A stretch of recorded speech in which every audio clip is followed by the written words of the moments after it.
Hey, good morning, good afternoon, good evening, wherever you are. Scott Luton and Greg White here with you on Supply Chain Now. Welcome to today's live stream. Gregory, how are we doing? I'm doing quite well. How are you doing? I'm doing absolutely wonderful. It is gorgeous outside today. Have you been Oh my outside? gosh, yes, I have. And I got to tell you, I saw the outside better than I have for some time. I'm trying out contacts today. I have never in my life worn contacts. I got to say, you look pretty good, Scott. So, world, I'm putting you on notice because as it was, Gregory S. White never missed a thing. If he sees better than he ever has, watch out, folks. Watch out.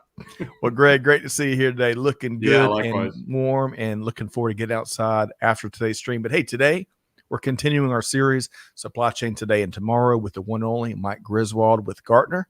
Yeah. Today we're getting into the spirit of the season, Greg, and offering up a holiday gift giving holiday Driving. gift giving guide for supply chain professionals that may hold those special places in your heart. So, you ready to Can't get wait. going? It's going to be Yeah. fun. Well, it may hold a special place in your heart, and it may be the only thing you can get hold of also. That is so true.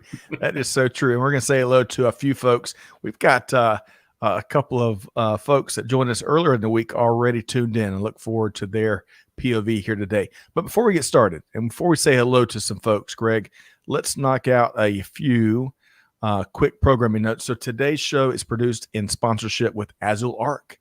Greg, who built our stunning new website, supplychainnow.com, and is a leader in user experience design and development of websites, but not just websites, custom software applications specifically for the supply chain industry. Big thanks to Zahir and the A team over at, maybe the double A team Yeah, over there at you go. Azul Arc. You can learn more at azularc.com. Greg, Yeah, top if you notch want group, another huh? example of what they've done, I mean, obviously look at the Supply Chain Now site, but also Vector Global Logistics and that transformation.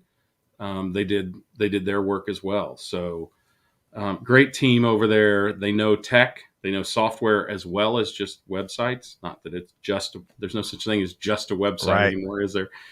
In fact, we were just talking to somebody who was having trouble with their website, something to do with like capturing leads or something like that, right? So Yes. it's amazing what we attempt to do with these websites, and these guys are great at making it happen for you. They have certainly evolved greatly over the last couple decades, and it's a formidable tool, but you got to work with the pros. So y'all check out azularc.com. Also, talking about working with the pros, Greg, Transplace, who's had a bit of a big year, is Yeah. joining us next week, huh? Yeah, I don't know what was it. Something happened with them. I can't remember what it was exactly. They only joined forces with one of the big old business brands across the globe as they partner with Uber Freight. So big things to come, right? Right, for all of you companies out there that say you want to be the Uber of freight, I got news for you. Transplace is already the Uber of freight, I love that. along with Uber Freight. I got news for you with Greg White. New series coming to your There you podcast go. channels in 2022. Hey, but it's all about accelerating innovation through Yeah, collaboration, right? In a very meaningful way. Innovation, collaboration, those cliches are thrown around all the time, but Transplace is on the move. You can join Corinne Bursa and I who are hosting next week's free webinar on December 9th at 12 noon. We're joined by Chrissy and Michelle, both with Transplace, and we'd love to also be joined by you. So look for the link to join us on that webinar on December 9th at 12 noon, and we hope to see you next week. And then finally, Greg, a little passion project of ours, yeah, mine and Kelly Barner's, is This Week in Business History, where we drop a new podcast episode every Monday, really focused on the intersection of business and history, especially little known stories you may not know about. So this week, I stole, my son Ben is all about video games and comic books in particular. Video games, I've learned a really. lot from him. He's got DC or Marvel? Does he have a preference? both, and he'll tell you exactly what's what. And if you get it wrong, he'll tell you that too. That's good to know. We need to have him on. Yeah, we do. So I wanted to dive a little deeper in video game history. Of course, I'm a Gen Xer from the 80s. Nintendo Entertainment System was a big part of my upbringing. But Greg, did you know? So the Nintendo Entertainment System, I think, came out in 85. That's, almost 30 years ago. Check that. 20. That's almost 40 years. 85 is 35 years. Right. Okay. 35 years ago. Well, that platform is still the 13th best-selling all time in terms of consoles, right? Despite it being 35 years ago. The original Nintendo? Yeah. Yep. Wow. And get this.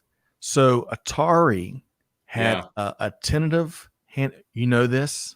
No. I just remember we got an Atari. Okay. When I was a kid. Which was a big, right. Pong. That was a big trailblazer that really got the video game industry going in earnest. Well, Atari, who had some big hits after Pong for sure in the late 70s, early 80s, they had a handshake agreement to have the Nintendo Entertainment System release under the Atari brand. But the deal fell through. And of course, we all know what happened. And Nintendo obviously is still a huge, huge player, one of the biggest players. I think the latest console, I can't remember what it is. Anyway, it's like number 2 in all-time units sold. So little miss there, but y'all check out 5 things you didn't know. So what you're saying is Atari could have been on like Donkey Kong, right, but they weren't because the deal fell through. So Nintendo got Donkey Kong. Yes. Isn't that such a shame? Did you play Donkey Kong? I did on the Intellivision. Oh, wow. Yeah, so I don't recall exactly when I started doing video games, but of course, at first they were consoles in my case, at Shakey's Pizza or arcades, what was called an arcade, right? I was pretty good at Galaga. And apparently so was my wife, because one year for Christmas, I got her a Galaga console. She came down the stairs, saw the Galaga console, started crying and said, and I quote, "This is better than jewelry."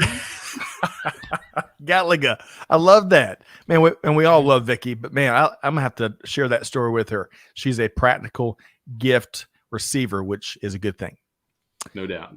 And she's a hell of a Galaga player too, by the way. Don't bet her. Don't bet money. Don't bet money. I love that. Well, hey, check out This Week in Business History wherever you get your podcast from, and thank you, Josh Goody, on the money via LinkedIn. It is that Nintendo Switch, which is just has set the world on fire. And I believe that as of September, just a couple months ago, finally the PlayStation 5 broke through because Nintendo Switch had a 3-year headlock on the most popular consoles in terms of dollars and I think units. Check me on that. But anyway, PlayStation 5 finally broke through. So, but the Switch, which is what Ben has, is extremely popular, Greg. I trust you have one? No. No, I hung up my gaming thumbs a while back. Okay. Well, hey, Josh, thanks for being there. Johnny on the spot. Great to have you back this week for another live stream. Looking forward to your POV here today as we work through our gift buying guide for those dear supply chain professionals in your life. Also, big shout out. Max Gomez is back with us. I think this is his 3rd live stream with us this week. And Greg, I think I owe Max a book. I'm gonna have to get that going. So that's Max, right, because he wanted some information on supply chain education, right? That's right. Max. That also. What am I thinking of? There's some really easy video. Mudasir. What does he call it? I'm so embarrassed. We will not supply chain you. We'll look that up. Amanda, if you can Google that, Mudasir has a wealth of supply chain education parked over at YouTube and across social, and we will look that up and share. Real easy and cost-effective access to some really good training. Right, and practical. Yes. So great to have everybody here today. Okay. So I want to welcome in, if you're ready, Greg. We've got another repeat guest, one of our most popular repeat guests. This time We had to go through his agent to get him booked because Hollywood was calling at the same time. That's right. And it's one of our most popular shows. I want to welcome in Mr. Mike Griswold, Vice President Analyst with Gartner. Hey, Mike, how you doing? Hey, I'm glad you could work things out with my manager. So it's great to be with you guys I as see always. you did a wardrobe change since the green room too. Yes. I was not about to do any unsolicited sponsorship. So, yeah. So Okay. it's great to be with you guys. My first gaming platform was in television, so I know I'm going to date myself. Oh with yeah. that. I think there's one probably in the Smithsonian. And Greg, kudos to the contacts. I had them for a while. I got laser surgery. I was never able to master contacts without a mirror. Yeah, me neither. So to me, those So are the far. contact experts. The people that, like in the middle of walking down the sidewalk, they can pop them out and pop them in. Yeah. It's like that's like next level contact management. I never got to that. I hope to never be that proficient, Adam. Mike. Yes. And my vision isn't terrible. As my doctor said, you're a bit of a wimp when it comes to tolerating. Or he said most people would kill for the vision that you have, though that was a few years ago. Well, I used to get away with a few things, and now, Mike, I'm not sure if I'm going to get away with those now that Greg's got better than 20/20 vision. We shall see. I'll tell you what, I'm going to start shaving a lot better now. I can tell you that. Well, hey, really quick, Sheldon, thanks so much for joining us once again here today. Great to see you via LinkedIn. SCM Dojo was what we're after there with Dr. Mudassir. So thanks for being there. Max, check out SCM Dojo for a wealth of education and insights on supply chain. And, of course, Gartner, which I'm sure we'll touch on later in today's show. A ton of resources there, including one of our favorite things, that top 25 in supply chain, where you learn so much from what the leaders in the industry are doing. Okay, so Mike and Greg, we're going to have a little more fun before we get into our holiday gift buying guide. We're going to be talking about, what's that? I said hot dog. Let's go. Okay. No, I didn't mean like the food. Yeah, well, it is amazing how often we mention food on these shows, isn't it?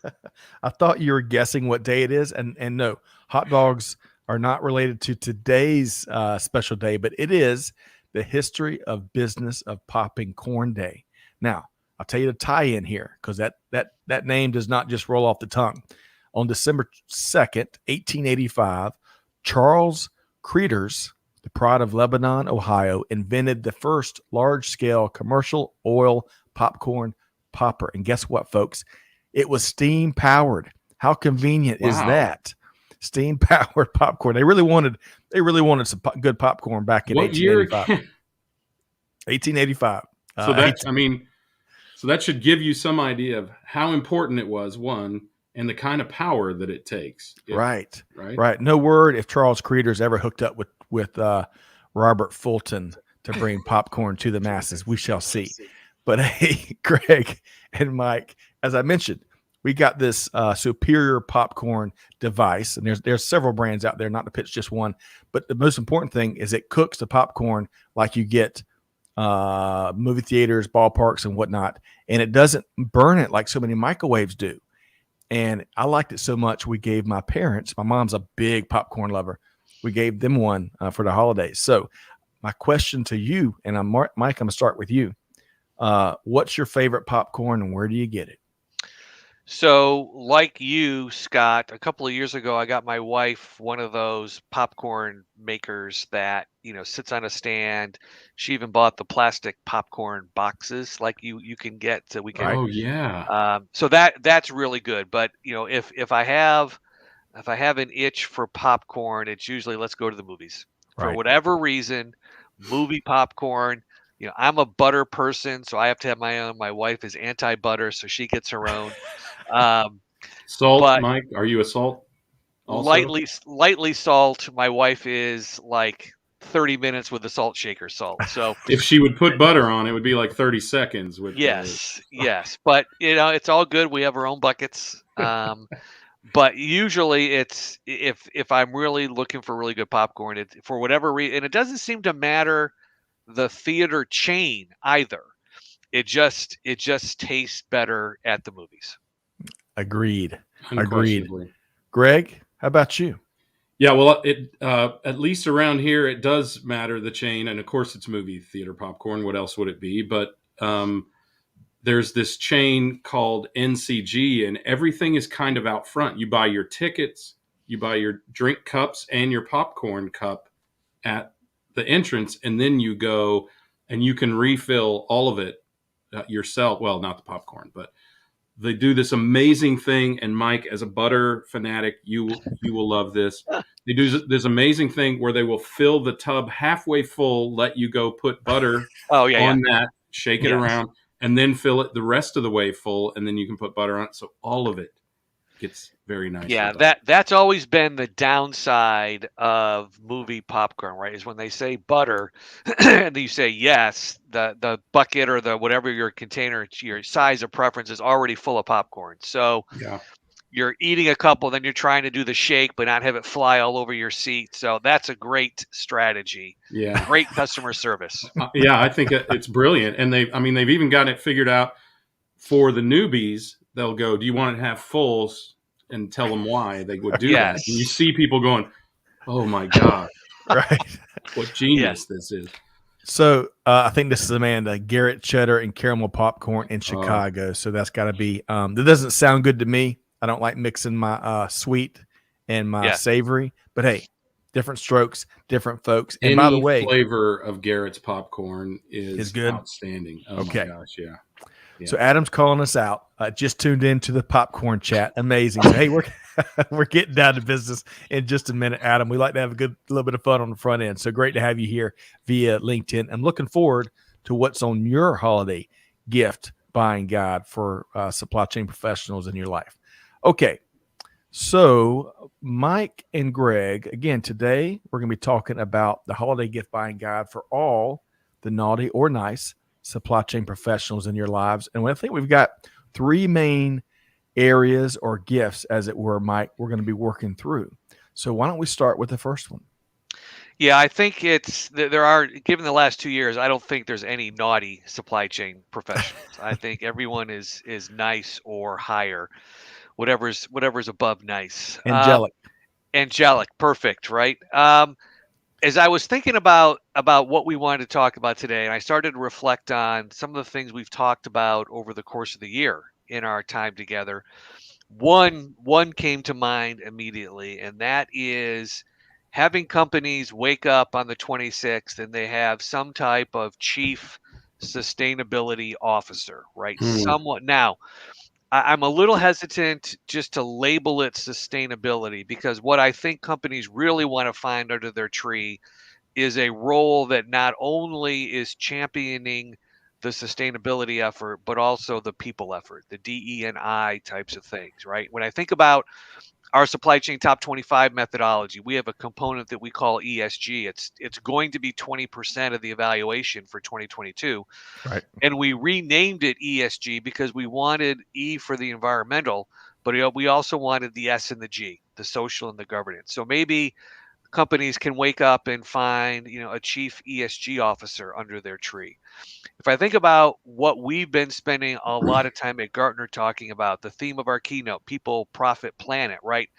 All three of those things are becoming incredibly important to organizations, both internally. If you look at what you see in the press around associate sentiment about the things that are important to the company they're working for, that is definitely growing. And we've always had, and we've talked about it here quite a bit, we've always had that external pressure from our customer, however we define that, as in terms of wanting us to be more socially visible, more environmentally responsible. And now, over the last 2 years, we've seen that really come to land at the feet of the supply chain. And we are being asked to be more and more responsible as stewards of the planet, being examples around social topics. And I think organizations that try to handle that piecemeal, meaning, hey, we'll have HR do this, or we'll have HR and someone else tackle this separately, I think you run the risk of mixed messages. or frankly, no message. Right. So having someone that is going to be your champion on these incredibly important topics, I'd love to have organizations find that on the 25th.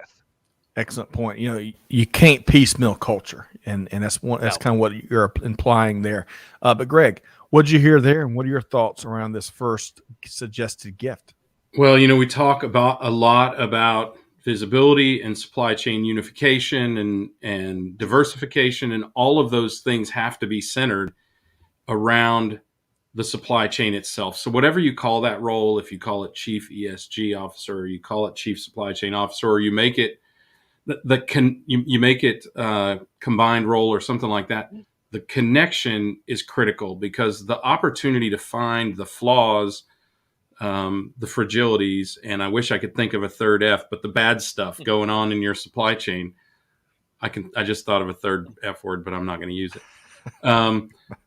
The ability to really hone in on those things is as the product is moving, as you're experiencing the transactions, as you're seeing the provenance of the product, as you're seeing the handoffs of the product, as you're seeing the fragilities and resiliencies in your supply chain, and then doing something about it. The data is there in many cases to do things about it, and it falls to us as supply chain professionals to do that.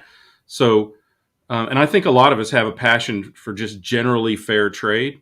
Nobody likes getting screwed over or screwed up by their vendors, and we don't want to do it to the entire world, or to delicate populations, or to the delicate environment either. So I think it's a natural role for us to have centered in supply chain. However it reports, it needs to ultimately be reporting up through supply chain, because all of those things create risk in the supply chain. And as I say all the time, this is a risk balancing exercise, supply chain. And every time we eliminate unfair trade, or poor sustainability practices, or poor cost practices, or whatever, we eliminate a fragility in our supply chain. So we do better by doing good.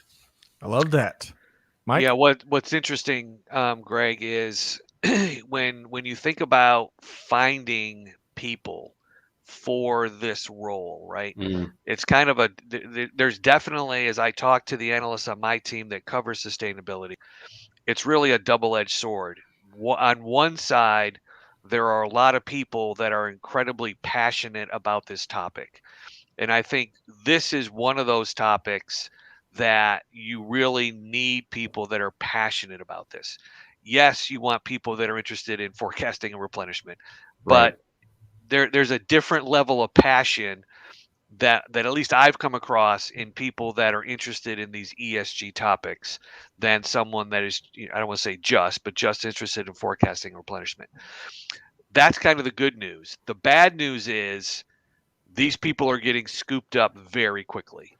So it's one of those things where, if you decide and you agree kind of with this short conversation, man, I really need to find someone.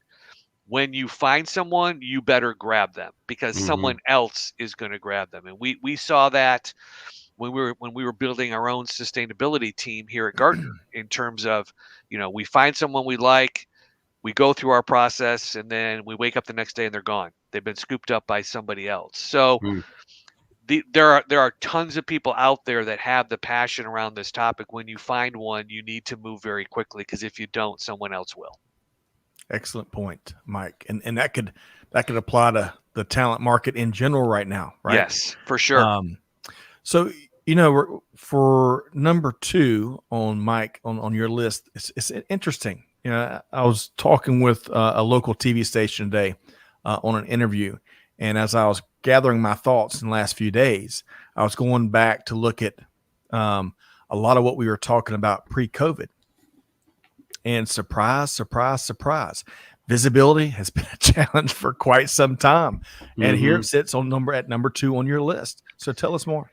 Well, it's always good when we can get a Gomer Pyle reference into our broadcast, whether that was intentional or not. And I'm definitely dating myself now when I Shazam! when I when I make a Gomer Pyle reference. Everyone now in our audience is Googling Gomer Pyle, Gomer Pyle. Yeah, Gomer Pyle. Yeah.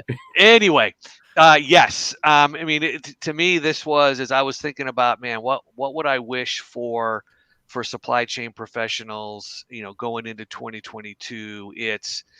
It's something around visibility, and I know and Greg can certainly speak to this better than I can. The easy answer is this idea of control tower, right? That was kind of one of the things that has been talked about for a number of years. I think even us at Gartner have spent a lot of time talking about control towers. But I think it's more than a technological solution. It's also just your earlier comment, Scott, around culture. It's a cultural kind of renaissance that says we're just gonna be more transparent, and we're gonna be more visible across the supply chain. And whether that's we're going to create ways where we have more internal visibility to things that are moving around our supply chain. To Greg's point around, it's hard to make those risk trade-off decisions if you don't have complete visibility, because then you're making decisions with less than all of the information. And I know in the supply chain, we never have all the information we would like, but we can get more of it than we've had in the past through this idea of visibility. I think the other thing that I found fascinating as I talk to, and I think this is as I talk to technology companies, and Greg would love your perspective on this. What I'm finding is I talk to technology companies is they're pushing their customers to think about control towers in some different ways, right? Not just where are my physical assets, which is kind of how control towers grew up, right? A big map. Here's where all my trucks are. Here's where all my DCs are. Here's the little dots moving around the country. That was kind of how control towers got started. As I talk to technology companies now, they're saying, hey, that's still important, but you also need to know where inventory is. You also need visibility to forecasts. You need visibility to orders, so that as you layer these different elements of visibility into your network, you can start making maybe different decisions than maybe we've made in the past. So I encourage people, right, if they're making their list to Santa, to ask about, like, how do I get more visibility? Because when I look at our leading companies, resiliency and agility are two common denominators. That's enabled for those companies through visibility. All right, Greg, I know you're chomping at the bit. Yeah, 100% agree. And I think it's on what the logistics industry calls the shippers to open the doors to transparency. To me, the absolute necessity of visibility is transparency. It's sharing what, in the past, Mike, you and I have talked about this a lot, what may be uncomfortable but is ultimately beneficial, right? There are lots of things that in our retail practices, we were not comfortable sharing with our vendors. Just imagine if we had somehow figured out how to share data during times of COVID, how much better we could have been, or how much quicker we could have responded or even recovered after catastrophe hit.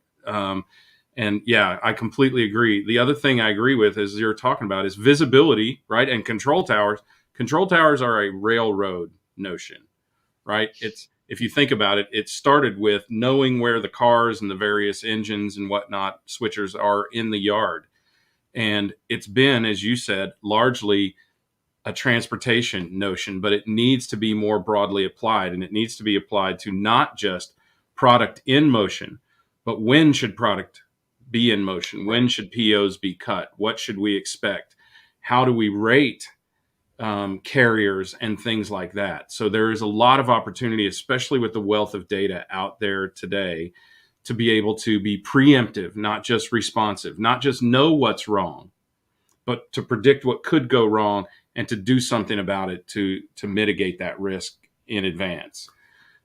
We talk a lot about that, Scott, immediately. Shannon Valancourt and the team at Rate Links, I think of them immediately because they have been pitching visibility since 2001. And, I have always been someone who I prefer to preempt the problem rather than to respond to the problem. And with all of that visibility, you can start to build a data set that allows you to say, it's likely this customs office is going to go slow. It's likely that this carrier is going to be late, or, things like that. In the old days, when Mike and I started doing this, you basically pushed out a PO and you hoped. Right. That was your strategy. Hope. Yep. Well, right? I can relate to that right this very instant as I'm in search of shocks and struts for a vehicle. And they're very particular set. And I have learned more about automotive parts and where we are today and about a strategy of hope than I've ever learned before. So we'll see. We'll see if these parts come in and we can hit the road again. But Mike, circling back, giving you the last thought on visibility. Yeah. Hope. I mean, I don't know who said it. Someone much smarter than me. Hope is not a strategy, right? Right. And hope is not a plan. So, I would argue it is. It's just a really poor one. Yeah. Right. Yeah. No. Great point. Yeah. You are correct. I wanted to react, Greg, to Greg's observation around the rail industry. And as you were describing that, Greg, what I agree with it completely. What came to mind is we need to move, and I'm going to kind of mix metaphors here. We need to move from being conductors, if I think about the rail industry, to and how people maybe traditionally use control towers, to orchestrators, right? We need to be able to see ahead. I agree with you. We want to be more proactive and less reactive. The trick is, how do we use visibility / control towers? How do we use them to be more predictive, right? And be more proactive and less reactive. And some of that will come down to skills, right? It comes back to your earlier comment, Scott, about the war for talent. It will come down to an orchestration skill set is much different than a conducting skill set. And how do we find those people? Hey, one more comment about this. When we talk about predictive analytics, and Greg, I want to pose this to you. For predictive analytics to be very impactful and successful in supply chain today and moving forward, they don't have to predict the next black swan event. It doesn't have to predict the next epidemic, pandemic, whatever. It can predict some of the smaller disruptions that occur every day and help massage and smooth that out. Is that right? Yeah, that's an excellent observation. I mean, the thing that we don't realize is that there is a vast amount of the supply chain that just runs relatively smoothly. And we manage that with largely the same strategy as we do the exceptions. If we can virtually automate the standard, right, then that gives us more time and the ability to use different techniques to tackle the exceptions, the disruptions, the black swan events, whatever you want to call them. But that's part of the problem is we manage everything. So in so many cases, and I got to tell you, Mike, every time I see this, I feel like it's 25 years ago.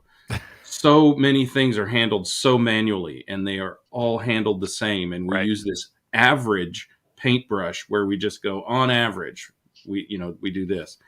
With the data that's available today, we absolutely can and absolutely should be addressing not just different segments of items, because immediately when you're in supply chain, you think treat the A items this way and the B items this way and the C items that way. It's this item and its unique characteristics can use this technique. This item in this location and its unique characteristic can use this methodology, et cetera, et cetera. And the ability to manage all the way down to a SKU location level has been around for literally decades, literally since the 80s. And it's time to really leverage that, to kind of tackle that from a planning, a preemption, and, not only predictive analytics, Scott, but I think prescriptive analytics. Right. Technology can now not just tell us what could happen. It can also respond to what did happen and tell us what to do, or even do it for us. It happens all the time, and we need to make that more prolific through supply chain. So what you're saying is we got to stop steam popping our popcorn and get get with the times, right? So I want to That's share right. this. I want to share. Karak Jose is back with us. One of Mike's colleagues here at Gartner. He says, unfortunately, supply chain mapping isn't common in supply chain nowadays, though hope is high since 70+% plan to implement it in the near term. Mapping is fundamental to risk management in terra incognita. How about that? And then Well, he's got to use terms like that because he was just made an adjunct professor at Northeastern University. By the way, congrats, Greg. Congrats, congratulations, fantastic. Yeah. And I think, Greg, you're going to be sharing some of your POV with some of those students up there, right? If only if he's foolish enough to invite me, yes. Okay. Yeah. I'll get some popcorn and a Diet Coke and sit in the back of that class. I have imparted my, whatever you want to call it, wisdom or at least opinion on Georgia Tech, Wichita State, University of Georgia, Duke, Emory. Why not Northeastern? But as I told him yesterday, spring is a good time to be in Boston. Okay.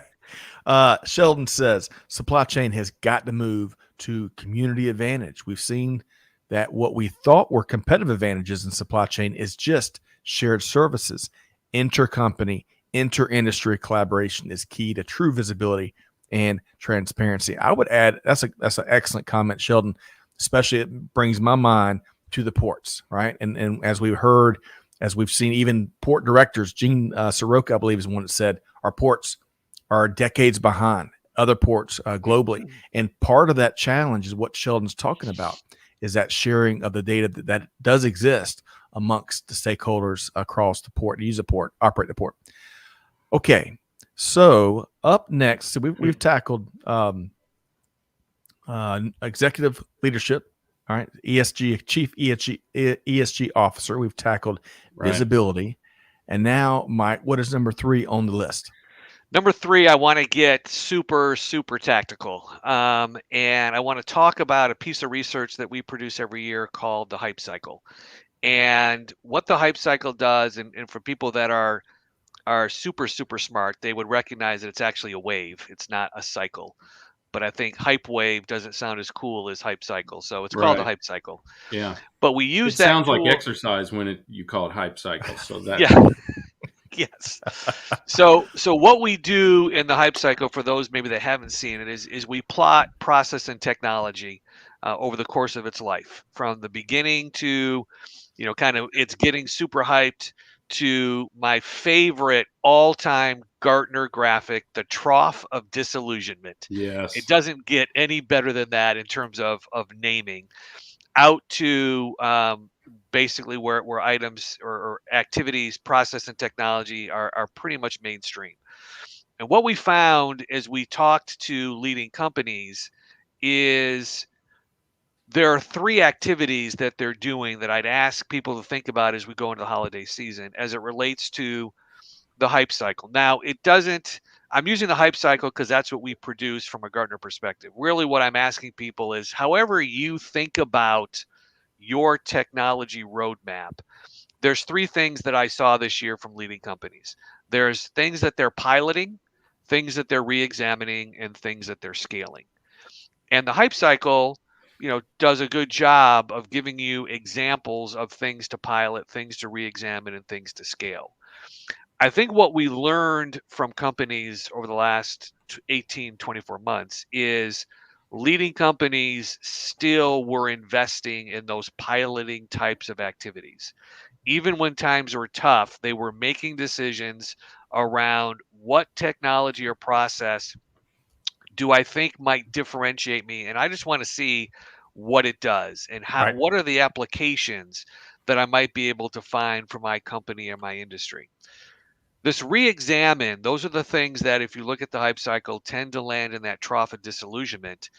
Those are where people are saying to themselves, hey, we tried this, it didn't work, but let's look at it again, because maybe now we know why it didn't work. Maybe we weren't ready for it. Maybe the technology wasn't ready for us. Whatever it might be, re-examining things and not just saying, hey, it didn't work, it will never work, right? The leading companies are getting away from that.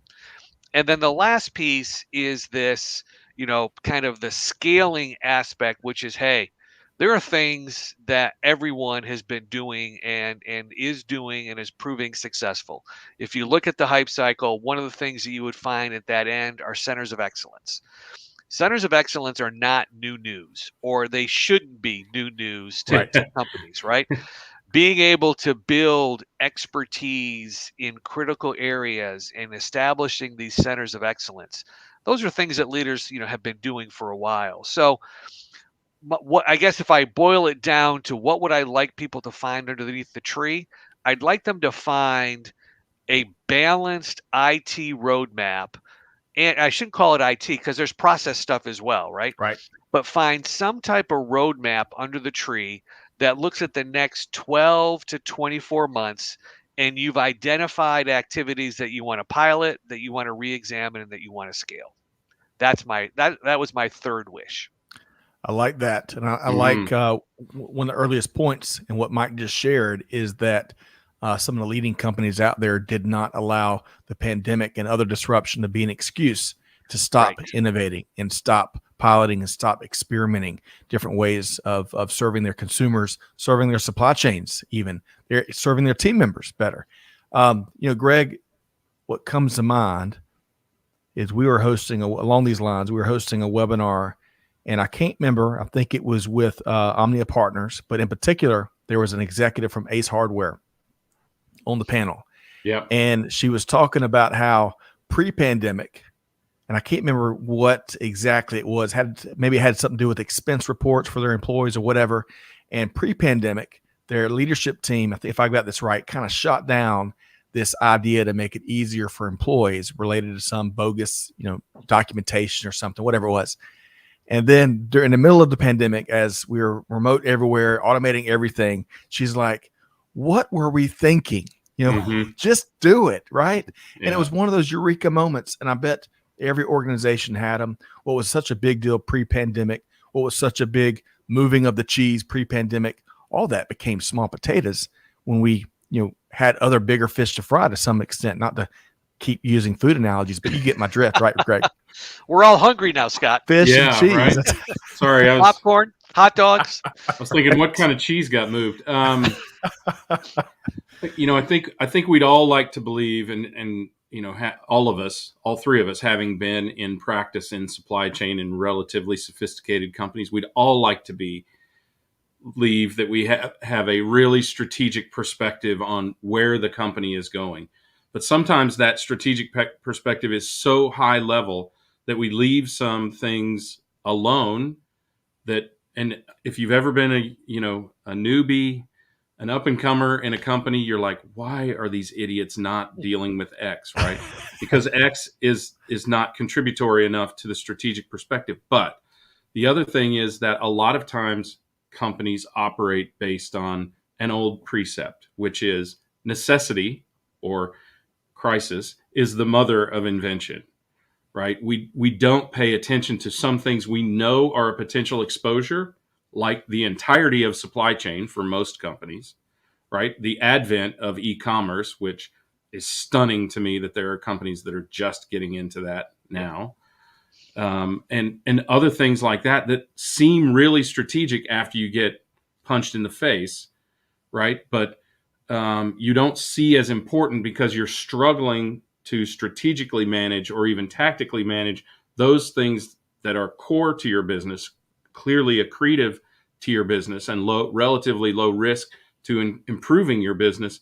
And you're struggling just to tackle and manage those. So as much as we'd like to think we're really strategic, we really are so often just down in the weeds of what is putting bread on the table today, right? I love companies are collections of people. I mean, and think about Maslow's hierarchy of need, right? I mean, we as individuals, we have to reach certain plateaus before we recognize what some of those other opportunities are. And it's similar with companies. Right.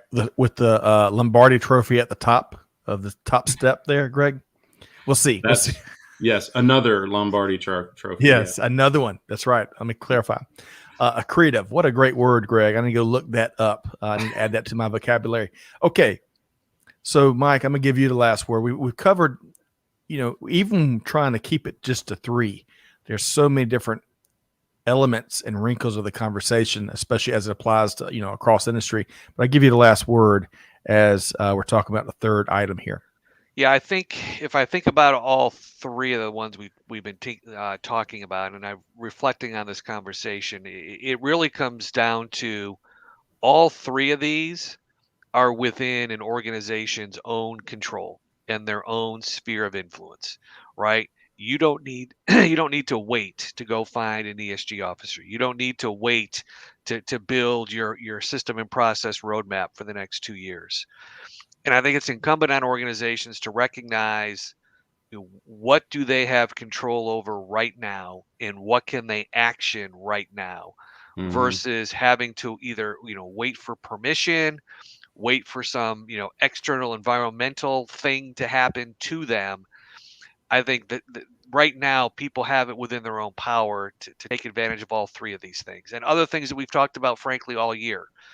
We rarely talk about something that people couldn't go do tomorrow, right? Or later today, right? With their popcorn, their hot dog, their potatoes, and all the other food that we referenced in the last 45 minutes.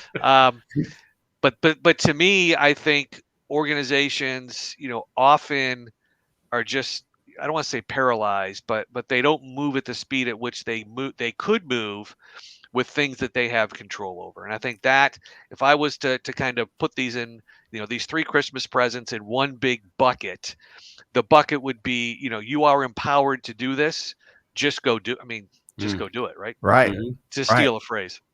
Along these lines, Greg, we were chatting with Kelly Barner on the Buzz on Monday, which streams every Monday at 12 noon Eastern time, folks. You should join us for that. American Eagle purchasing Quiet Logistics, I believe, right, to bring that into the fold. And to your point, Mike, kind of gain more control and more supply chain wherewithal for sure. That is fascinating. We'll see how that plays out. Okay. Greg and Mike, this has been a delightful 47 minutes thus far, but we're going to take it back as we wrap up. The bookend here is also going to be more on a personal side. So, folks, you have heard a holiday gift buying list, 3 items that supply chain professionals in your network and in your family, in your lives, certainly are craving. But we want to hear from you. Drop what's on your suggested gift list in the comments. We'd love to share that. But leaving that there, Mike, I want to talk about as we're already in December. This blows my mind. It's December 1st, 2021. We've got holidays all around us, all types of holidays. What's one Griswold family tradition you have this month? Well, that's your own Griswold family. That's too easy, Scott. It's obviously watching Christmas Vacation, right? We watch it at least once, and I don't know if I've shared this with everyone. Obviously, Griswold and the Christmas Vacation, but a couple of things that really hit home in the very first Vacation movie was my grandmother's name is Edna, and she lived in Arizona. So wow. Yes. When my wife and I first saw that movie, we were like laughing the loudest, I think, in the theater. No one knew why, but it was because it really hit close to home. Oh man, that is we watched that last weekend. It's a Midkiff family, Amanda's family tradition, for sure. And yeah, you watch a movie for the 97th time, you pick up kind of a few new wrinkles. You do. Greg, I'm coming to you next for your tradition. But since we're talking movies, planes, trains, and automobiles, of course, a big Thanksgiving movie tradition. I think it was released about 35 years ago. And rest in peace, John Candy. But how powerful that, it's the whole thing's a comedy, and it's a classic one. But at the end, where John Candy shares that his wife was no longer with him, and it really changes the whole story right there in that moment. And it really reminds me, kind of kidding aside, these times, these, whether it's a pandemic, whether it's the holidays, whatever it is, whether it's the folks out there that don't get a chance to hang out with the family as much as other folks do, folks are hurting, and we got to really put and wear that empathy hat first, especially for all the hardworking folks that make global business and global supply chain happen. But I'll stop being a downer, Greg, because I want to hear your white family tradition. Yeah, well, let me go back to that point. The great Stephen Covey, the first of the 7 habits of of highly effective people seek first to understand. And he tells the story of sitting on a subway train with a guy who's paying no attention to his kids, and his 4 or 5 kids are running all over the train, wreaking all kinds of havoc. And finally, he says something to him. Hey, your kids are, they're kind of going mad here and driving people crazy. And the guy says, I'm so sorry, I didn't even notice.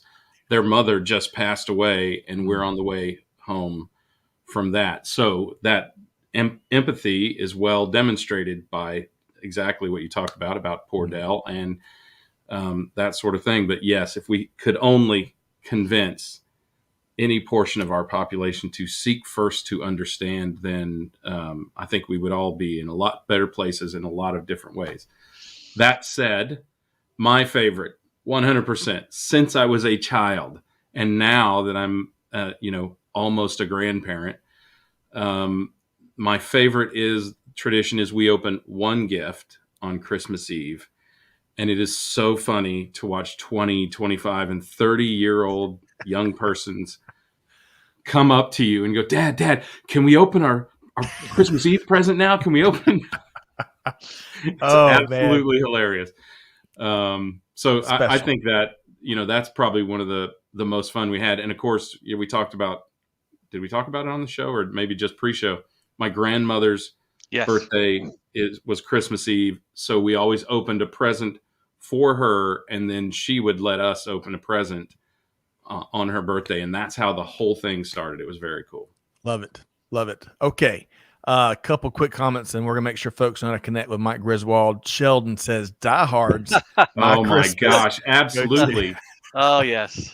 Absolutely. Mark says, I start looking for gum under railing. That's got to be one from one of the movies, I'm assuming, Mark. And I might be running a little bit slow today, but Mark, great to have you here with us. Really enjoyed your contributions the other day. Home Alone. I mean, if we're talking movies. Be curious, not judgmental, as the famous Ted Lasso says. And then T-Square says, that's the 4th habit. The first habit is to be proactive. How about that? T-Square. Okay, there you go. All right. Why does it say seek first to understand? That's a good question. Max says, here in Mexico, we have a special edition beer called Noche Buena. Having it with the family is always a tradition. That is so cool, Max. And they're rolling it. Mark says Elf. Now that really is. And Will Ferrell shut down a sequel because he didn't think it was good enough to book in the first one. So thanks for sharing, everybody. Yeah, no kidding. All right. So Mike, I know we got to get you out of here. I'm sure you're booked and booked up. How can folks connect with you and Gartner? LinkedIn. And also feel free to email me, mike.griswold@gartner.com. Happy to hear from folks. Just that easy. Well, hey, from our Supply Chain Now family to yours and the extended Gartner family, wishing you all the happiest of holidays, the merriest of Christmases, and we're all hoping for a much brighter and more successful new year in 2022. Thanks so much, Mike. Same thing. Thanks, everyone. Right. Have a great Christmas. Bye-bye. All right, man. I tell you, we should start just asking. And we talk food a lot. I'm gonna have some movie trivia questions. Looks like we got plenty of movie buffs. And hey, T-Squared says, "Hey, my mistake. It's the 5th habit." Wow, it's funny. That's the one that always comes first to my mind. Is it? So yeah, I'm gonna have to recheck the order. I mean, I might have to read the book. Really? So I'm glad T-Squared is one that can own up when he's wrong. Just this week, I was going back and forth fast and furiously with the auto parts organization. I'm not going to name anybody. And after about, 3,247 text exchanges, who's counting? I finally realized I was wrong. And what they were saying is coming from a different entity. And I apologize, Greg. I had you over my shoulder. You know how I feel about auto parts. Well, hey, speaking of which, the drive, I'm new to this. Maybe I'm slow. Maybe you're already aware. The drive on Twitter is all automotive related, from history to tracking folks that are making cross-country treks, you name it. You got to check out the drive. A lot of great content there. I I think it's a mix, just multimedia. I imagine there's a show out there. Maybe it's tied to, but I'll share it with you after the show. Josh Goody says Bailey's, cocoa, and a peppermint straw. That and putting up the tree the day after Thanksgiving. Yeah. Greg, is your tree up? It is not. Ours isn't either. We were expecting to be different places during Thanksgiving than we wound up. So that's kind of jumbled things. Also, Delaney and Clay have got a new homestead as of today. So we've had a lot of transition going on in the White House this year. But hey, I wanted to, somebody mentioned Ted Lasso, and as we mentioned Gomer Pyle, right, before, think about the alignment between those two characters, sort of happy-go-lucky, always very positive, somehow unconsciously genius. I think there's a lot of alignment between Ted Lasso and Gomer Pyle. I mean, not as slapsticky and kind of clumsy as Gomer Pyle, but there is a lot of alignment in those characters. I think I'm going to talk to Jason Sudeikis at the Chiefs game this weekend and ask him if he had Gomer Pyle in mind in any way when he created Ted Lasso. Is he a big Kansas City fan? Is that where he's from? Oh yeah. Is it? Oh yeah. Well, the precept of Ted Lasso is. Have you watched this yet? I watched the first few episodes. I just couldn't get into it. He's the head football coach at Wichita State University, Scott. I knew that's right. I remember that now, man. And he hates tea. Enough said. I remember that as well. I'm putting two and two together, and I got it now.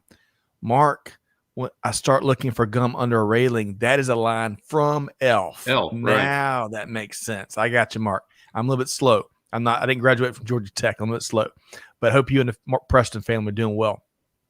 I'm not sure who this is. This might be still Korai. Amanda, let me know. Listen to Wham, the Last Christmas album. A great song. It's a song. Amanda says it's not an album. It's a song, Scott. It's a song. Sorry, Amanda. I got that wrong. Okay. I got to brush up on my Wham discography, I reckon. Gene says that is a great comparison, Greg. That Gomer Pyle, Ted It's funny Lasso. How these things just kind of strike you, right? It does make me want to go back and watch Gomer Pyle. That is the name of the show, right? It is Gomer Pyle. Gomer Pyle USMC. That's right. Yeah, that's right. Spinoff from, of course, the Andy Griffith Show. That's right. All right, folks. Holy. Oh man, we could be here all afternoon doing some impressions there, especially with you that knows every good one line from every movie this side of Hollywood. But I digress. Greg, enjoyed the last hour. Mike Griswold always brings it. He is more reliable than Stetson. What's the UGA's quarterback? Stetson Bennett the fourth. Yes, AKA the postman, right, or the mailman. Yeah, the mailman. Always consistent, and good luck to the dogs this weekend. Hey, folks, this has been a busy live stream week, right? I think this is our third live stream in a row. We always love having Mike Griswold pop in with us once a month from the heavy-hitting Gartner team. Let us know, though. We're always seeking out new content ideas, new show ideas for that matter. So be sure to shoot us a note to amanda@supplychainnow.com, and I hope this finds you and your family some blessings, some time to unplug over the next 3 or 4 weeks, and Greg, to reflect on the year that was 2021. So happy 1st of December all. Greg, your last thought, and then I'm going to sign off. Yeah, my last thought is if you find any one of these things in your corporate office at Christmas time, a chief ESG officer, some technology tools that help you increase visibility, predictability, and prescriptive decision-making, and I was doing it while we were doing it. You probably saw me. I'm looking at the hype cycle. Take a look at the hype cycle and see where the mature solutions are. Those are some of the best gifts you can give to yourself as a professional in supply chain this Christmas. That is that's gold there, Jerry. That is absolute gold. Greg, always a pleasure. Big thanks. Likewise. By the way, behind the scenes, Jada and Amanda holding the fort down, making production happen. Really appreciate what y'all do. Hey, thanks for everybody that showed out here on a Wednesday, the first of the month, which is always a busy time, I think, for everybody. Best wishes to you all. But hey, most importantly, listen to Greg, listen to Mike, but even more important, do good, give forward, be the change that's needed. On that note, we'll see you next time right back here at Supply Chain Now. Thanks, everybody.